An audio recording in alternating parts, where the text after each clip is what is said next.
بسم اللہ الرحمن الرحیم۔ السلام علیکم۔ مدینہ منورہ کا بازار گرم تھا۔ گرمی کی شدت اتنی زیادہ تھی کہ لوگ نڈال ہو رہے تھے۔ ایک تاجر اپنے ساتھ ایک غلام کو لیے پریشان کھڑا تھا۔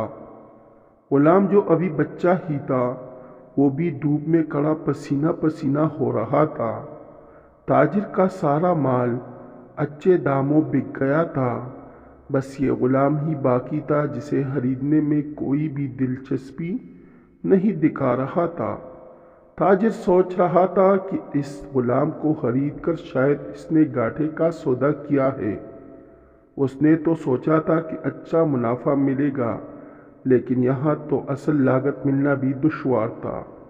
اس نے سوچ لیا کہ اب اگر یہ غلام پوری قیمت پر بھی بکا تو وہ اسے فوراً بیچ دے گا۔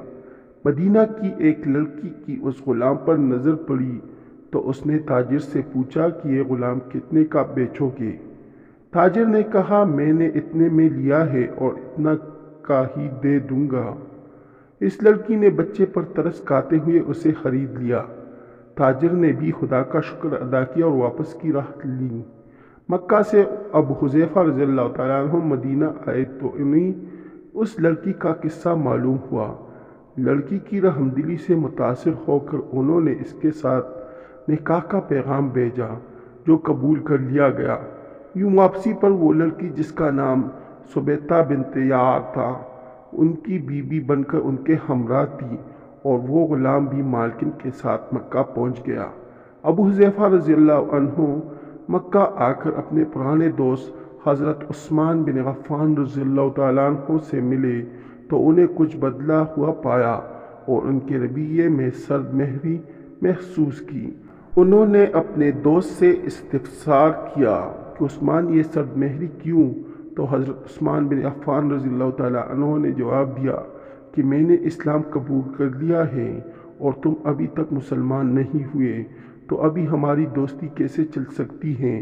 حضرت ابو حذیفہ رضی اللہ تعالیٰ عنہ نے کہا، تو پھر مجھے بھی محمد صلی اللہ علیہ وآلہ وسلم کے پاس لے چلو اور اس اسلام میں داخل کر دو جسے تم قبول کر چکے ہو۔ چنانچہ حضرت عثمان رضی اللہ تعالیٰ عنہ نے انہیں نبی کریم صلی اللہ علیہ وآلہ وسلم کی خدمت میں پیش کیا اور وہ کلمہ پڑھ کر دار اسلام میں داخل ہو گئے۔ گھر آ کر انہوں نے اپنی بیوی اور غلام کو اپنے مسلمان ہونے کا بتایا تو ان دونوں نے بھی کلمہ پڑھ لیا۔ حضرت حذیفہ رضی اللہ تعالیٰ عنہ نے اس غلام سے کہا کہ چونکہ تم بھی مسلمان ہو گئے ہو، اس لیے میں ابھی تمہیں غلام نہیں رکھ سکتا، لہٰذا میری طرف سے اب تم آزاد ہو۔ غلام نے کہا، آقا میرا اب اس دنیا میں آپ دونوں کے سوا کوئی نہیں ہے، آپ نے مجھے آزاد کر دیا تو میں کہاں جاؤں گا؟ حضرت ابو حذیفہ رضی اللہ تعالیٰ عنہ نے اس غلام کو اپنا بیٹا بنا لیا اور اپنے پاس ہی رکھ لیا۔ غلام نے قرآن پاک سیکھنا شروع کر دیا اور کچھ ہی دنوں میں بہت سارا قرآن یاد کر لیا، اور وہ جب قرآن پڑھتے تو بہت خوبصورت لہجے میں پڑھتے۔ ہجرت کے وقت نبی کریم صلی اللہ علیہ وآلہ وسلم سے پہلے جن صحابہ نے مدینہ کی طرف ہجرت کی، ان میں حضرت عمر رضی اللہ تعالیٰ عنہ کے ساتھ حضرت ابو حذیفہ رضی اللہ عنہ اور ان کا یہ لیپالک بیٹا بھی تھا۔